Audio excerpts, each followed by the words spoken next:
নমস্কার, আমি তমালিকা। আমার ড্রয়িংয়ের স্টুডেন্টদের আমি একটা খাতায় কাজ দিই আর ওরা আরেকটা খাতায় কাজ করে। একটা স্টুডেন্ট ওর সেরকমই একটা খাতা আমার হাতে দিয়ে বলল, ম্যাম এটা তুমি ভিডিও বানাও। আমার আঁকাগুলোতে ও রং করেছে। সবাই এতটা যত্ন করে আগলে রাখে না, কিন্তু ও রেখেছে। ছবিতে ও ওর দক্ষতা অনুযায়ী সুন্দর করে রং করেছে এবং সেগুলোকে খুব সুন্দর করে খাতার মধ্যে রেখে দিয়েছে। আমি আমার স্টুডেন্টদের বিভিন্ন ধরনের ছবি আঁকাই প্র্যাকটিস করাই। আমার ভালো লাগে নিজেরও, এবং ওদেরকে দিলে ওদেরও ভালো লাগে, কারণ একঘেয়েমি সিনারি আঁকালে ওদেরও বোর লাগে, আর আমি সেটা কখনোই করি না। মোটামুটি সব ধরনের কাজ করানোরই চেষ্টা করি। তো এই খাতাটায় যে কটা ছবি আছে তোমাদের দেখাচ্ছি, এরকম আরও অনেক খাতা আছে, আরও অনেক স্টুডেন্ট আছে।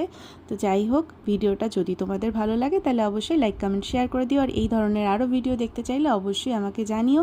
আমি নিশ্চয়ই নেক্সট টাইম অন্য কোনো স্টুডেন্টের এরকম খাতা দেখে তোমাদের সাথে শেয়ার করব। তো চলো আজকের মতো টাটা, দেখা হচ্ছে নতুন কোনো ভিডিওতে।